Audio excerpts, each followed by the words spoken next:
Donc déjà, bonjour à tous, merci d'être présents. Aujourd'hui, on va vous montrer ce qu'on a bossé avec Gilles et l'équipe de BBC.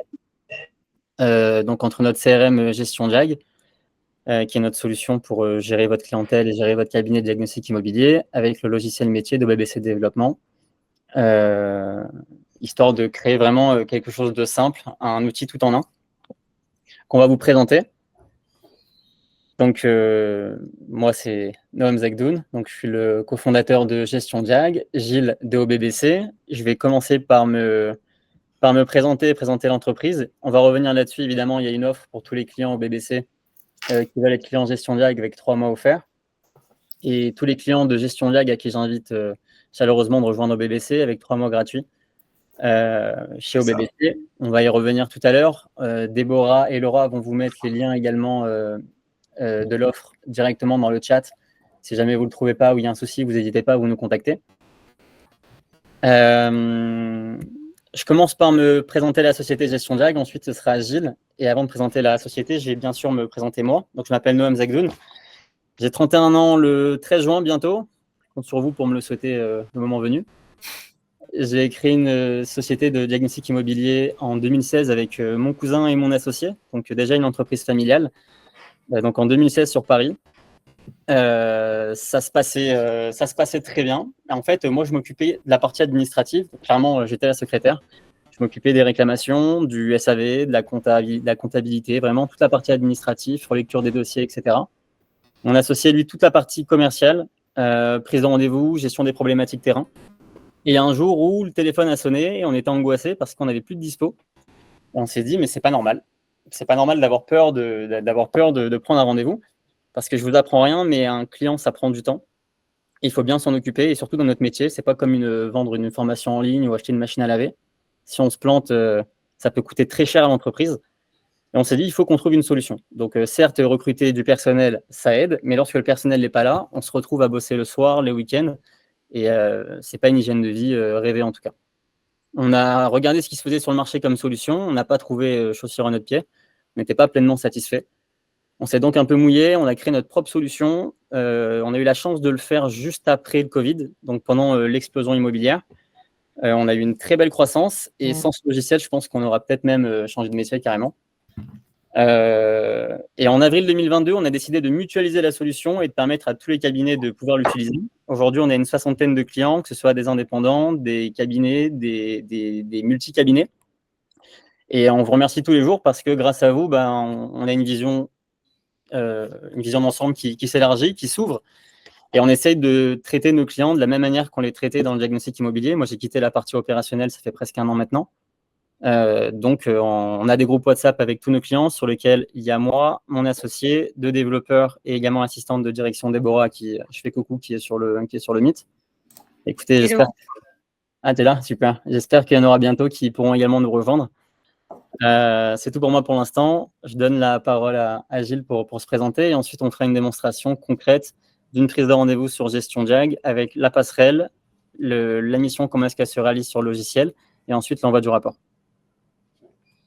Merci Noam, belle présentation. J'espère que ça durera longtemps, comme nous, puisque nous, ça fait effectivement 30 ans, depuis 1994 que OBBC a été créé. Alors, on faisait au départ des logiciels pour Géomètre Expert, puisque en fait, je suis géomètre de base, ainsi que Christophe, Monsieur Brouillat, qui est aussi donc le co-gérant de la société OBBC.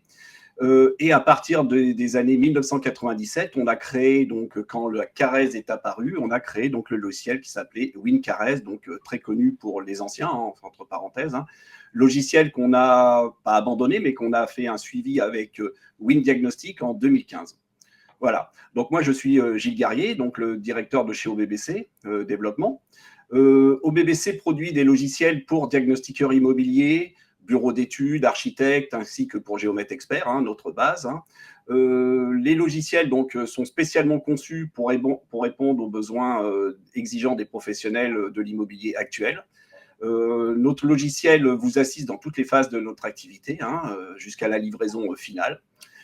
Vous pouvez aussi bénéficier de mises à jour régulières et gratuites, ainsi que d'une assistance téléphonique gratuite. Effectivement, actuellement, on est un petit peu débordé à cause de l'audit et la sortie des nouveautés audit au 1er juillet. Voilà. Pour la partie diagnostic, nous proposons des logiciels comme le logiciel WinDiagnostic, qui vous permet de réaliser tous les diagnostics obligatoires pour la vente ou la location, ainsi que pour tout ce qui est avant-vente, avant-démolition, et bien sûr qui fonctionne avec Gestion Diag. Voilà. Oui, un petit clin d'œil.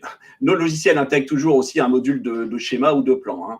Alors, nous avons également aussi le logiciel de DPE et d'audit, qui réalise donc tous les audits réglementaires classiques, ainsi que le réglementaire incitatif, l'audit volontaire et le DPE projeté. Voilà. Qu'est-ce qu'il y a d'autre Oui, bien sûr, le logiciel WinDPE et l'audit et le module audit sont bien sûr certifiés par la DHUP ainsi que l'ADEME. Voilà. Après, nous proposons d'autres logiciels comme de plan. Et actuellement, ce qui fait fort aussi, c'est le logiciel de DTG et de PPT qui sont souvent demandés. C'est une suite logique aussi de l'audit réglementaire. Voilà. Nous avons aussi des logiciels de copropriété, d'assainissement, de piscine, d'études de sol, etc. Voilà, Noam, pour moi. Je te laisse continuer. Ça marche. Alors, ce que je vous propose, ok. On va rentrer un peu dans la découverte de Gestion Diag. Clairement, à quoi est-ce que ça ressemble pour ceux qui ne connaissent pas. Ça va prendre à peu près 10 minutes. Et ensuite, on va faire une prise de rendez-vous en ligne qui va nous permettre vraiment de regarder comment est-ce que ça fonctionne. Donc là, on est sur... c'est un visuel un petit peu de l'onglet Gestion Diag de ce qu'on vous propose. Donc, il y a différents onglets. Un onglet pour gérer vos prises de rendez-vous, suivi, gestion des dossiers. Un onglet pour gérer votre SAV. Donc, tout le service client. Un onglet client pour paramétrer vos clients avec leurs spécificités. Un onglet qui concerne la facturation pour les factures impayées et les factures en général. Un onglet technicien, que ce soit salarié, sous-traitant, avec des informations sur le chiffre d'affaires, sur l'agenda, etc. Un onglet communication, statistiques et disponibilité. En fait, Gestion Diag, nous, on a 4 objectifs principaux. Premièrement, moins d'administratif, une promesse que vous puissiez être sous les moins d'1% d'impayés annuels, vous démarquer de la concurrence et évidemment une conformité légale. On va rentrer en détail un petit peu dans ces points-là. Au niveau de moins d'administratif, donc déjà une prise de rendez-vous en ligne, évidemment avec confirmation de rendez-vous pour vos clients, rappel 24 heures avant, devis à signer, informations à compléter. Évidemment, lorsqu'il y a un DPE, on informe le client sur ce qui est nécessaire pour le DPE. Le petit clin d'œil à Vincent avec qui hier on a échangé pour améliorer encore mieux le système. Les numéros 2 de copropriété également lorsque c'est un bien en copropriété. Bref, le but, c'est vraiment de prévenir au maximum le client, lui faire signer les conditions générales de vente, le devis, et il peut même payer avant le rendez-vous également. Un agenda mutualisé interne et également qui est connecté avec Google Agenda pour que ce soit le plus simple possible. Un système de gestion des chèques ou espèces pour savoir exactement, notamment pour les cabinets, quel technicien possède combien, quel chèque, quel montant. Pareil pour les espèces, générer des remises de chèques, pouvoir les visualiser et faire les rapprochements bancaires ensuite directement et tout sauvegarder dans un historique bien enregistré pour avoir une bonne comptabilité. Gestion du SAV, évidemment, pour pouvoir traiter les réclamations de vos clients. Si vous avez une secrétaire, par exemple, ou un secrétaire qui s'occupe de ça, les questions simples, il ou elle peut les traiter. Lorsque ça devient un peu compliqué, vous pouvez joindre directement un technicien peut-être qualifié ou même le responsable de la société pour échanger et résoudre le litige du client jusqu'à ce qu'il soit satisfait et à plusieurs, un peu comme sur un groupe WhatsApp. Également, dossier complet filtré et relance automatique des dossiers incomplets. Donc, en fait, sur l'onglet Gestion Diag, en un coup d'œil, vous savez exactement quels sont les dossiers qui sont prêts à être envoyés. Vous avez toutes les informations nécessaires à la bonne réalisation du diagnostic.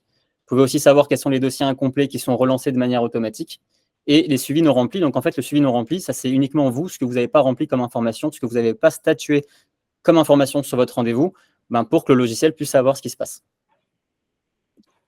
Ensuite, des statistiques par graphique et tableau pour en un seul coup d'œil, donc vraiment connaître la santé financière de votre entreprise et la fameuse passerelle avec OBBC qu'on va regarder ensuite en direct, en démo, en live. Pour avoir moins d'1% d'annuel, quels sont nos outils? On a un système de relance automatique des dossiers impayés qu'en fait, on a coupé en 2 grands groupes. On a d'un côté les particuliers et les professionnels et d'un côté les clients VIP. En fait, la différence, c'est quoi? C'est que les particuliers professionnels, vous allez les relancer sur les impayés et sur les dossiers qui sont incomplets. Alors que les VIP, uniquement sur les dossiers incomplets parce qu'ils sont censés être vos meilleurs clients, les clients avec lesquels vous avez des accords commerciaux, vous n'avez pas besoin de les relancer. Ils vont recevoir une fois par mois leur récapitulatif de facturation avec l'ensemble des factures qui vous doivent. Et en fait, pour vos relances, c'est facile, hein, vous cliquez sur SMS ou mail en fonction des jours de la semaine, lundi, mercredi, vendredi, et voilà un petit aperçu à quoi ce que ça ressemble. Le petit SMS, ça c'est lorsqu'il y a uniquement le paiement qui est demandé, et là lorsqu'il faut compléter des informations en plus du paiement. En fait, ce qui est sympa, c'est que pour éviter d'être trop brut dans les relances clients, si le client il manque des informations dans son dossier et en plus il vous doit de l'argent, il ne va pas recevoir une relance uniquement d'impayé. Il reçoit une demande comme quoi son dossier est incomplet et qu'il doit le compléter. Et implicitement, le paiement fait partie de la complétude dossier. Je ne crois pas que c'est français, mais je pense que vous m'avez compris. Ensuite, au niveau notre partenaire de paiement, on passe par Viva. À l'époque, on avait Stripe. Pourquoi Viva ? Alors, certains savent qu'au début, l'onboarding, il était un peu délicat, mais que ça s'arrange de mieux en mieux. Viva, pourquoi ? Parce qu'on veut avoir la meilleure technologie possible pour les encaissements. Les encaissements par carte, c'est en croissance chaque année. Viva, c'est 1,5% de frais de transaction par transaction environ. Vous avez l'argent sur votre compte disponible en 1 heure seulement sur votre compte Viva. Vous pouvez faire des virements instantanés sur votre compte également. Ça coûte 80 centimes le virement instantané, et sinon, c'est des virements classiques sous 24-48 heures. Virement, c'est gratuit. Et vous pouvez aussi créer des cartes virtuelles de paiement que vous allez pouvoir mettre dans votre téléphone en mode Apple Pay, Google Pay. Et ce qui est sympa avec ces cartes, c'est qu'en plus d'une aide à la gestion des notes de frais, ça veut dire que chaque transaction que vous allez faire, vous allez recevoir une notification sur le téléphone et vous allez uploader directement le ticket. Et bien aussi, vous allez pouvoir compenser les frais de transaction. Je m'explique. Pour 1 000 € d'encaissé, 1,5% de frais, ça fait à peu près 15 €. Si vous dépensez 1 000 € avec votre carte, les frais initiaux vont être réduits de 15 € à environ 25 centimes. On peut aussi permettre à vos clients de payer avec Apple Pay et Google Pay. Et votre téléphone devient carrément un TPE, donc un terminal de paiement. Vous êtes face à votre client, il sort sa carte, il la pose sur votre téléphone et c'est automatiquement connecté à Gestion Jack. Ça met à jour votre facturation et ça débloque le dossier également. Ensuite, dossier bloqué en cas d'impayé, évidemment. S'il n'y a pas d'accord commerciaux avec le client, le rapport est bloqué automatiquement et le client se fait relancer automatiquement. Mais si jamais vous voulez débloquer le rapport pour X ou Y raison, vous pouvez le faire soit pour l'apporteur d'affaires, soit pour le propriétaire, enfin pour tous, propriétaires et apporteurs d'affaires. On peut même envoyer le diagnostic par SMS, on peut décaler l'envoi des rapports, et on a un système optionnel qui génère automatiquement l'état des risques et pollutions. Ça, c'est en option, on le vend 1 € hors taxe, le RP, ce n'est pas obligatoire, mais si vous voulez l'utiliser, c'est absolument possible. Ensuite, se démarquer de la concurrence. Comment ? On est sur un marché qui est tendu. On a un marché magnifique, mais avec une concurrence dans certaines zones qui existe tout simplement. Et de quelle manière est-ce qu'on peut se démarquer ? On vous propose par exemple de personnaliser vos prises de rendez-vous en ligne à l'image de votre société. On est à l'ère du branding, de marque, donc vraiment asseoir son image de marque. Et le fait d'avoir une prise de rendez-vous qui correspond vraiment à votre entreprise, aux couleurs de votre société, ça vous différencie et ça assoit vraiment votre réputation. On vous permet aussi d'avoir une application mobile disponible Gestion Jag, que ce soit pour vous, vos techniciens également, ils vont avoir accès à tous leurs dossiers, leurs réclamations, donc en fait uniquement les informations qui les concernent, mais aussi pour vos clients qui auront accès à tous leurs dossiers sur leur application Gestion Jag, prise de rendez-vous, devis, etc. On va le voir juste après. On vous permet aussi de faire des campagnes d'emailing à vos clients. Alors là, la différence, c'est que c'est du marketing qui est ciblé. Au lieu de faire des communications générales, que vous pouvez faire avec l'outil, bien sûr, là, vous allez pouvoir les cibler. Par exemple, vous allez prendre uniquement vos clients, les syndics. Vous allez leur faire une communication personnalisée, donc il va récupérer leur nom et les noms de la société pour faire un email vraiment personnalisé. Par exemple, les syndics, vous allez parler du DTG PPT. Les architectes, vous allez faire une communication sur l'amiante avant travaux, cabinet de gestion sur le DPE. Et l'idée, c'est d'avoir un taux d'ouverture de vos emails qui soit le plus élevé possible et de toujours capter votre audience. Créer des codes promotionnels, alors c'est vrai qu'on peut imaginer que ça ne se fait pas trop dans le milieu, mais là, nous, on vous permet de créer des codes promotionnels super facilement et rapidement, notamment lorsque vous débutez l'activité, vous voulez démarcher une nouvelle agence, vous leur créez un lien, et ils vont avoir un tarif qui va se mettre à jour automatiquement sur le site, ou même pendant les périodes creuses, les fêtes de fin d'année ou la semaine du 15 août, lorsque vous voulez remplir un peu, vous apporter un peu plus de business. Ensuite, les avis clients. Vous le savez, pour avoir des clients, il y a le référencement naturel qui coûte cher, qui met du temps et rien n'est garanti. Vous avez aussi le référencement payant. Vaut mieux passer par quelqu'un qui s'y connaît bien. Mais ce qui ramène le plus de clients, en fait, c'est la visibilité locale, notamment le Google My Business. En fait, on a fait un outil qui vous permet de sélectionner une plage de rendez-vous, par exemple du 1er au 30 mai. Vous avez un SMS qu'on a travaillé, qu'on a reformulé franchement une centaine de fois, et c'est le message qui fonctionne le mieux, alors qu'il est super simple. Et en sélectionnant cette période-là, vous cliquez sur envoyer, ça va envoyer directement un SMS qui va solliciter un avis client avec votre lien Google, avec le nom de votre société en en-tête, directement sur le SMS en tant que destinataire, pour avoir un maximum d'avis. Évidemment, on a pensé à tout. Si un client où ça s'est pas très bien passé, c'est pas de votre faute, hein, mais vous avez trouvé 5 mètres carrés de moins sur la caresse par rapport à son ancien titre de propriété, ou alors un DPE noté en G alors qu'il avait un vieux DPE de la méthode sur facture à l'époque qui était en D et forcément il n'est pas très content. Vous cliquez sur ne pas solliciter d'avis client et lui il sortira automatiquement de la boucle. Comme ça, vous n'avez pas peur lorsque vous faites vos relances de devoir penser à chaque fois qui retirer, qui demander, etc. Parce que vous savez, un mauvais avis sur Google, pour le compenser, il faut 10 bons avis. Ensuite, l'espace client, pour vos agences, notaires, syndics, etc., ils vont avoir accès à un espace disponible donc, sur leur téléphone, mais aussi en version web, où ils ont la possibilité donc de prendre des rendez-vous en ligne, d'avoir accès à tous leurs dossiers complets, tous leurs diagnostics, compléter leurs dossiers qui sont incomplets, leurs devis, signer les devis en ligne, prendre des rendez-vous en ligne. Alors ça, c'est une option. Soit ils ont accès directement à votre agenda, soit le rendez-vous, il passe uniquement dans rendez-vous à fixer, et vous avez juste à appeler la personne sur place pour confirmer la date d'intervention selon votre planning.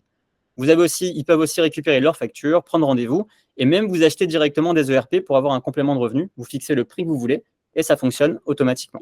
Et enfin, pour finir, conformité légale, évidemment, on est à jour des réglementations, et on utilise les meilleurs outils pour sécuriser vos données, et essayer de toujours faire mieux. Et c'est en partie grâce à vous, parce que c'est grâce aux échanges qu'on a ensemble et des idées qu'on se partage quotidiennement.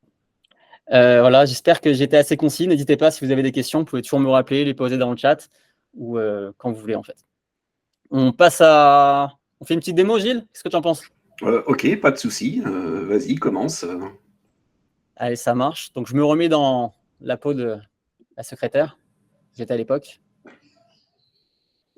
Alors, attends. Hop, ok, nickel. Alors, pour une vente ou une location? Alors, on va faire plutôt vente.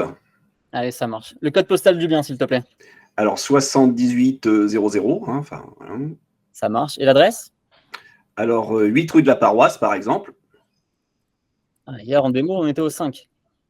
Ah, mince. Je m'en souviens. On n'a pas prévu le 8.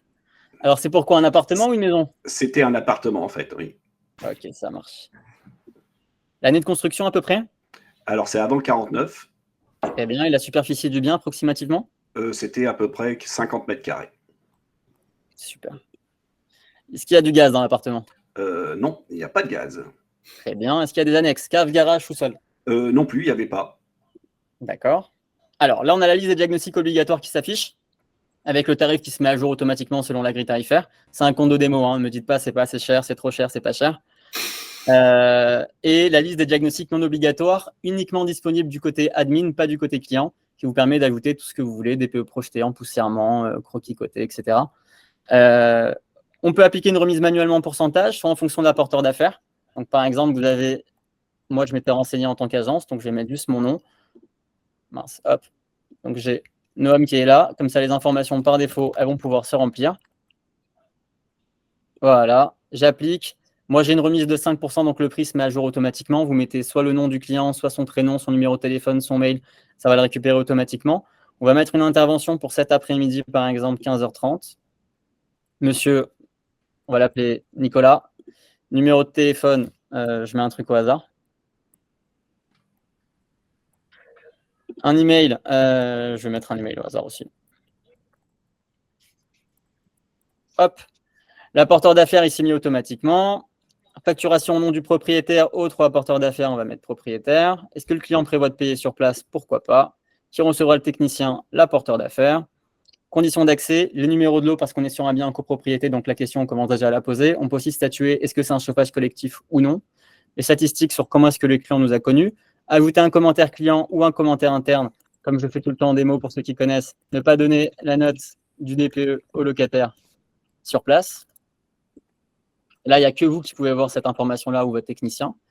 On a le récapitulatif, on résume l'intervention. J'envoie le rendez-vous. Et là, Gilles, je te donne la main, je te laisse partager ton écran et je te laisse faire la démonstration et récupérer le dossier directement. Ok, ben, belle présentation, hein. J'ai vu comment ça fonctionnait. En fait, alors de notre côté, je vais partager mon écran.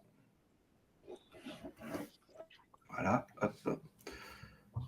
Donc, mon écran apparaissant. Donc maintenant, une fois que Noam a fait effectivement sur la plateforme le dossier, nous allons le récupérer ici directement dans notre produit, qui est WinDiagnostic. Alors, on va créer un nouveau dossier. Donc, il faut d'abord créer un nouveau dossier chez nous, donc avec le bouton nouveau, hein. J'ai vu qu'il y avait plusieurs clients déjà présents sur ce webinaire. Donc, ici, on va mettre un nom de dossier. Donc là, par exemple, présentation 001, hein. Alors, c'est pas parce qu'on fait on met un nom que l'on peut pas le modifier ou le compléter, hein. On pourrait mettre Noam, par exemple. Je vais faire le bouton enregistrer. Voilà. Donc là, on vient de créer un dossier. Et c'est maintenant qu'on va les récupérer donc avec notre passerelle Gestion Diag, qui se trouve en haut, hein, dans le menu ici en haut, Gestion Diag. Je clique ici.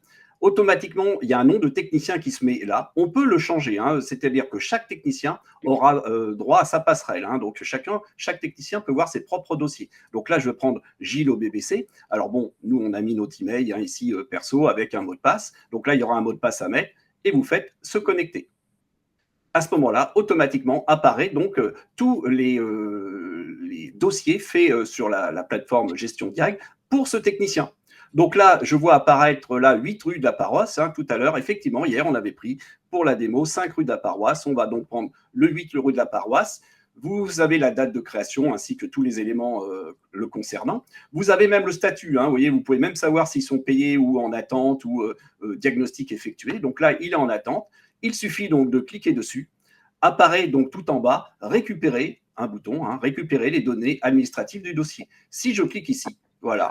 Attention, alors là, il y a un petit message. Hein, donc là, c'est pour vous confirmer que vous récupérez bien les données. Vous faites OK, OK. On pourrait, si on s'est trompé, resélectionner un autre dossier et le récupérer. Mais là, c'est déjà fait. Je quitte la fenêtre et maintenant, effectivement, dans notre soft, vous avez donc les données hein, dans la partie donc administrative hein, qui concerne toute cette première page. Hein, soit on descend avec le scroll vers le bas, hein, comme dans un Word, soit avec la molette de la souris, ou alors vous avez des raccourcis en haut. Hein. Ici, on peut aller directement à la mission, ici au demandeur. Et on s'aperçoit qu'effectivement, donc c'est monsieur Fabien, 8 rue de la Paroisse, donc dans les Yvelines, ici. Voilà, donc il y a plein de données qui sont apparues. On n'avait peut-être pas, avec Noam, complété entièrement ce dossier. Et maintenant, on peut faire donc toute la partie technique chez nous. Alors, la partie technique, ce n'est pas la première page. Tout se trouve en haut, les boutons. Par exemple, ici, vous avez donc tous les diags de plomb, donc le crêpe, le drip, l'avant-travaux. Dans les amiantes, vous avez donc l'amiante avant-vente, le DAPP, vous avez donc l'avant-démolition totale, hein, alors ça c'est le total, hein. Vous avez le DTA, dossier technique amiante, donc tout ce qui est fiche d'évaluation, examen visuel, donc c'est l'amiante après travaux, le HAP, c'est tout ce qui est les goudrons hein, dans les bitumes, l'amiante dans les bitumes, et le fameux RAT, donc le RAT, l'avant-travaux partiel. Ensuite, on a tout ce qui est termites et parasites, hein, ou champignons lignivores et autres, le fameux DPE. Alors, le DPE est décliné en plusieurs DPE, hein, mais c'est quand on clique sur le bouton. Le gaz, l'électricité, le RP, la caresse, donc tout ce qui est plan et autres, hein, et des autres diagnostics. À ce moment-là, là, pour ce dossier, on va juste faire un petit plan. Pourquoi? Parce qu'on va voir le retour en fait hein, du dossier dans Gestion Diag, hein, d'un rapport, et on va s'accorder à faire juste ce qu'on avait décidé, hein, Noam, je crois, c'était le plan. C'est ça. OK. Donc là, je vais aller dans le plan, hein, je clique sur le bouton plan, et on va faire le descriptif directement à partir du plan. Hein. Alors là, c'est pour sélectionner en fait la taille de votre plan. Généralement, on prend 50 sur 50, hein, ça fait déjà un beau plan. Les petits points, c'est en fait 1 mètre sur 1 mètre. Hein, c'est pour donner une échelle de valeur. Hein, et vous avez ensuite des petits points tous les 20 cm. Alors, on va faire un plan un peu classique. Je vais cliquer sur le bouton pièce en haut à gauche ici. Vous avez deux boutons super importants, créer pièce point par point et créer des pièces rectangulaires. Donc, je vais pour l'instant faire des pièces rectangulaires. Je mets une épaisseur de trait. En fait, là, vous choisissez l'épaisseur de trait et la couleur. Je vais laisser en noir. Et là, je vais faire donc, je tiens le doigt de la souris appuyé. Je vais faire donc, par exemple, une pièce, un séjour de 4 mètres de large par 6 mètres de haut. Je relâche le doigt. Alors ici, il vous propose, avec des touches rapides, la sélection du nom. Hein, on pourrait mettre entrée, salle à manger. Hein, donc ça, c'est les touches rapides. Vous avez des annexes, hein, donc des boutons de pièces annexes et des boutons de tertiaire. Ou sinon, bien sûr, vous avez toute la liste ici à sélectionner. Donc, j'ai dit un séjour et je fais valider. Voilà. Et je vais faire donc peut-être ici une petite chambre. On va aller quand même assez vite. On va faire une chambre. Je vais faire aussi une salle d'eau, par exemple. Donc, salle d'eau ici, voilà. Et une petite entrée ici. Voilà, je fais entrer. Je valide. Alors, pour compléter ce descriptif et pour aller plus loin, on peut mettre des portes. Alors, le bouton porte étant ici, je clique sur le bouton porte et vous avez les boutons porte. Alors, il y a plein de boutons de porte, hein. Il y a des ouvertures, ouverture totale, des portes de garage, des portes sans battant, des portes extérieures ou intérieures. Alors, quelle est la différence entre des portes extérieures et intérieures? C'est que tout simplement, les portes extérieures vont compter pour la loi Carrez, si je les insère. Alors, ce n'est pas une obligation, hein. On peut aussi changer la couleur en cliquant sur le petit carré rouge, là. Je vais prendre une porte extérieure. En haut, si vous faites le DPE, vous pouvez mettre une taille, alors, ou si vous livrez un plan côté, hein. Donc ici, par exemple, je vais mettre une taille, imaginons 75, et vous avez une hauteur de porte aussi ici. Il suffit d'approcher, voyez, donc, hop, un coin de pièce, j'arrive dans l'entrée, et là, si la flèche se trouve vers l'extérieur, le battant ira vers l'extérieur. Si je le mets à l'intérieur, il apparaîtra à l'intérieur. Je clique, et c'est là que, comme j'avais pris une porte extérieure, il peut vous demander le type de porte, si vous voulez continuer pour faire le DPE. Alors là, on a toutes les questions, hein, de la méthode 3CL, hein, donc porte en bois opaque pleine. On pourrait mettre largeur du dormant en 10, au nu intérieur, au nu extérieur ou en tunnel. Enfin, pour ceux qui connaissent le DPE, ils savent de quoi je parle. On n'est pas obligé d'utiliser. Moi, là, je l'ai fait, hein, parce que je l'ai mis, j'ai rentré les données. Je quitte et ça y est, maintenant, il connaît effectivement cette porte pour le DPE. Alors là, voulez-vous changer le sens d'ouvrant de la porte, hein, ici, on peut le faire, oui, il change le sens de l'ouvrant. Je vais mettre maintenant des portes intérieures, donc je reclique sur le bouton porte, je clique sur le bouton du bas, porte intérieure. Alors en haut, je vais laisser 70, hein, et là, je vais mettre une porte intérieure, donc ici dans la chambre. Je peux changer le sens d'ouverture. Allez, on va en donner une dans le séjour et une qui va dans la salle d'eau. Voilà. On peut aussi, pour finir ce descriptif, pour continuer, je vais mettre une fenêtre. Alors, toujours pareil, on peut mettre des fenêtres coulissantes, des fenêtres sur pièce classiques, des fenêtres de toit. Alors, les codes sont ici, les fenêtres de toit, hein. Donc, si je prends une fenêtre sur pièce, on peut mettre donc là la taille de la fenêtre. Donc là, on va prendre du 120 par 120. Et je peux, vous voyez, il suffit d'approcher une pièce et j'en mets une dans la chambre. Imaginons que j'ai une fenêtre de 2 mètres ou une porte-fenêtre, par exemple, de 2 mètres. Allons-y, on va mettre 2,15 m ici dans le séjour et peut-être une petite fenêtre de 50 par 45 dans la salle d'eau. Voilà, je la mets dans la salle d'eau. Il y a 2 boutons super importants. Le bouton retour, hein, si on s'est trompé, on peut revenir en arrière. Ou sinon, vous avez le bouton stop. Ça, c'est pour arrêter toutes les fonctions en cours, hein, ici. Pareil, hein, quand vous prenez le clic de la souris, vous laissez le doigt appuyé, vous avez un zoom dynamique, hein, aussi. On va mettre, pour finir, par contre là, pour finir donc le descriptif, les lettres plomb. Je clique sur le bouton lettres plomb. On peut les faire en manuel, hein, mais bon, moi je préfère automatique, c'est-à-dire je clique sur le bouton automatique.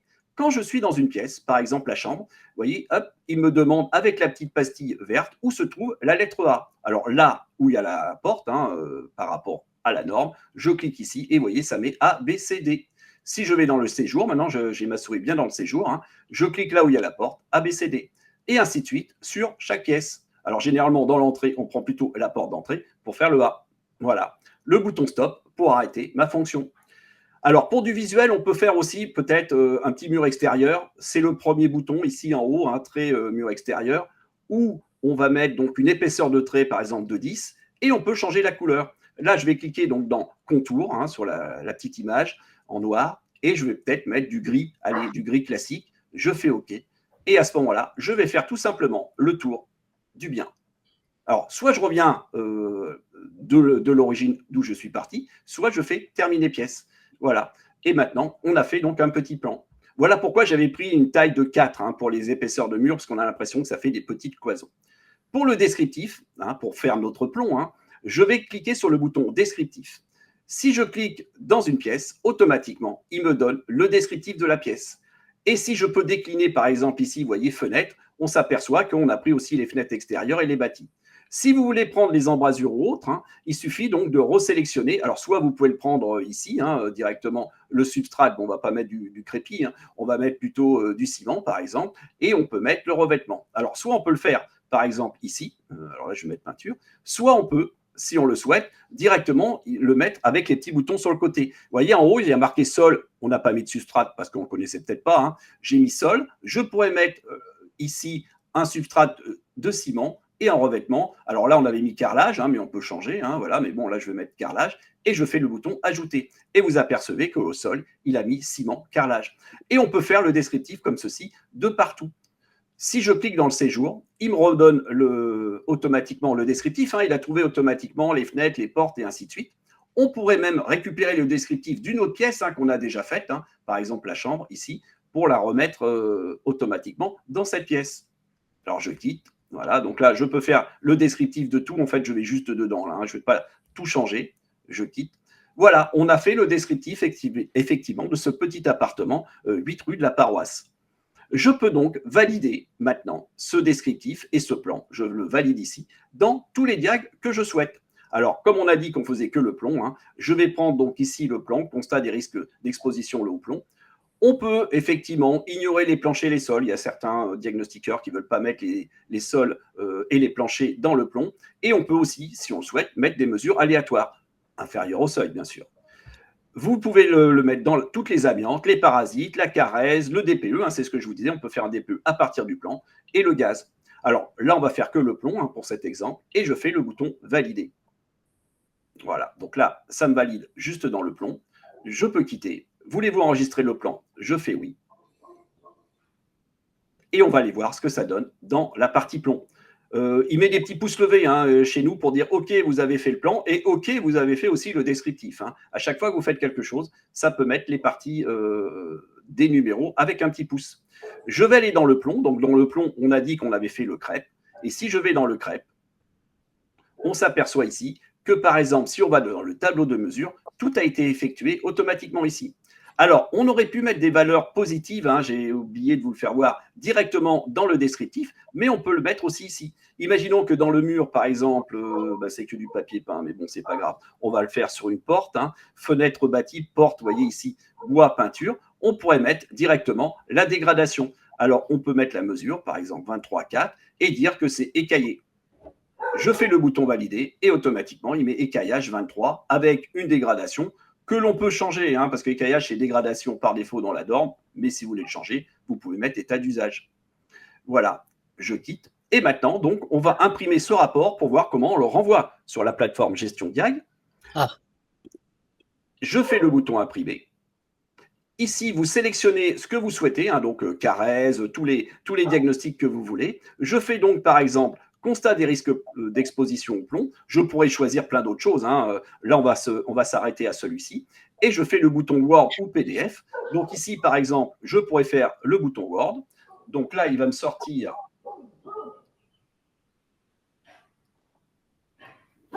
Alors. Voilà, donc là, il m'a sorti sur le bon écran alors, hop, je vais quand même quitter ça. Voilà, mon rapport plomb. Voilà, le rapport plomb qui a été effectué. Donc, ça, c'est notre modèle à nous. N'oublions pas que tout est modifiable chez OBBC au niveau des rapports. Donc là, effectivement, il a bien sorti tous les tableaux de mesure. Donc là, avec la mesure positive, état d'usage sur notre porte. Voilà. Et il a effectivement, alors là, il a mis une signature, il a fait aussi notre petit plomb, comme notre petit plan avec toutes les lettres automatiquement. Voilà. Et Gilles, je te coupe. Tu m'avais dit également que les rapports sont personnalisables, c'est bien ça? C'est ça. Les rapports sont effectivement entièrement personnalisables. Il suffit, donc je quitte pour l'exemple, il suffit d'aller dans Aide courrier ici, chez nous.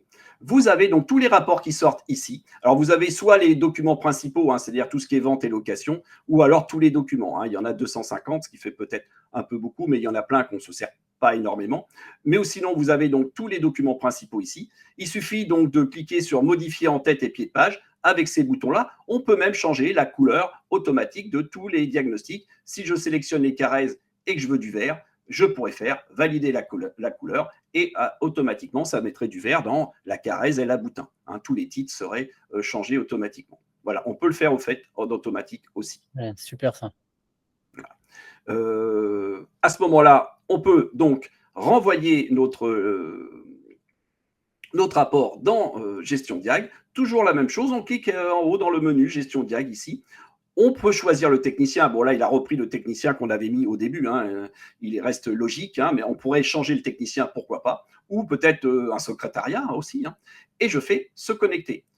Automatiquement, il remet les dossiers de la plateforme Gestion Diag pour ce technicien. Il suffit de sélectionner le dossier en question, par exemple celui-ci. Et je fais donc, alors là, un petit peu en dessous, vous voyez, déposer un rapport sur Gestion Diag. Je clique ici. Vous sélectionnez donc ce document-là. Après, il pourrait se trouver ailleurs, hein. Nous, on le met automatiquement dans le dossier, hein, qu'on a créé, de présentation 001, et je fais ouvrir. Et voilà. Donc là, normalement, Noam, tu devrais voir apparaître sur ta plateforme, enfin, dans ce dossier-là, le document. Ça marche. Alors, regarde, je reprends la main et je Vas-y, regarde exactement ce qui apparaît de notre côté. Fais-nous voir ça. Alors, paf, on était ici. Ok, nickel. Donc déjà, tout à l'heure, évidemment, lorsqu'on a confirmé le rendez-vous, le client, il a reçu le petit email que je vous ai montré tout à l'heure, que je vous ai illustré. Le client, il pouvait signer son devis, etc. Il a également en pièce jointe l'intervention et les conditions générales de vente. Mais là, ce qu'on veut regarder, c'est ce qui a été envoyé directement sur la plateforme. Donc, on repart sur notre rendez-vous. Évidemment, là, on est sur un compte de démo. Si on était dans le cas réel, le dossier, il aurait pu apparaître dans le dossier prêt à être envoyé. Il faut imaginer que le technicien, lorsqu'il arrive sur place, il clique ici, il va directement à son rendez-vous avec Waze ou Google Maps, en fait, ce qu'il préfère. Il a vraiment donc ici toutes les informations concernant son rendez-vous. Dans son suivi d'intervention, il va mettre le mode de règlement. Si c'est payé par carte bleue, ça se met automatiquement. Il peut mettre aussi le numéro de chèque, par exemple. Les numéros de lot, si le client les a déjà renseignés avant, eh ben, ils apparaîtront ici directement. On va imaginer qu'il les a reçus sur place. Chauffage collectif ou non, on va faire simple, on va mettre non pour l'instant. La facture, elle se génère automatiquement. On peut aussi l'envoyer directement au client. On a le petit commentaire interne qu'on a vu. Et si le client vous dépose des informations, vous le récupérez ici directement. Là, c'est vrai que pour la démonstration, là, on a déjà réalisé le diagnostic. Mais si en vérité, chronologiquement, le diagnostiqueur, donc il arrive sur place, il fait son diagnostic, il fait son suivi d'intervention, il génère sa facture ici. Et une fois que le rapport est prêt, il arrive directement ici. Et là, on voit que le dossier, il est déjà là. Pourquoi? Parce qu'il a été envoyé directement par Gilles depuis sa plateforme, depuis son logiciel métier, tout simplement. Donc là, ensuite, il suffit juste soit de cliquer ici, de visualiser le rapport pour être sûr qu'on n'a pas fait une bêtise, que tout va bien. Ou alors, on clique ensuite directement ici, envoyer le dossier par email. On peut aussi l'envoyer par SMS. On a également le RP qui se génère automatiquement. Et je vais vous montrer exactement à quoi ce que ça ressemble. Donc là, le dossier, il a bien été envoyé. Je vais vous partager un autre onglet. Hop là. Donc là, lorsque on a rempli le suivi client, le client il est informé que son dossier est complet et que les rapports seront bientôt envoyés. D'accord? Il a son petit reçu. Il peut faire une réclamation ici directement. Ici, il y aura le logo de votre entreprise avec les informations. Sa facture également qui est envoyée. Et là, le rapport, on l'a bien envoyé. Donc, vos diagnostics sont prêts. Voici le type d'email que le client reçoit, avec votre logo ici aussi, bien évidemment. Il peut télécharger ses rapports, visualiser directement, obtenir de l'aide en faisant une réclamation. Il peut aussi vous noter sur Google. Donc, en fait, pour Google, on a fait plusieurs petites apparitions. Ce qui va se passer, c'est quoi? C'est que, évidemment, si la personne, elle reçoit une bonne note, donc plus que 4 sur 5, elle va être redirigée directement sur votre page Google. Et si la note, elle est inférieure, en fait, on va le rediriger sur un formulaire de réclamation en interne pour traiter. C'est toujours la même logique, jamais tendre le bâton pour se faire battre. On a les diagnostics qui ont été générés donc par Gilles. Ici, le PDF, du plomb, la facture qui a été générée automatiquement, qui a été acquittée, avec évidemment la remise incluse pour être conforme à la répression des fraudes, et l'état des risques et pollutions qui a été généré automatiquement. Vous pouvez aussi ajouter par défaut votre attestation d'assurance ou toute information que vous jugez utile. Pour faire la petite réclamation, c'est ici, ça se fait assez facilement. Écoutez, je pense qu'on a fait le tour. Je repars ici.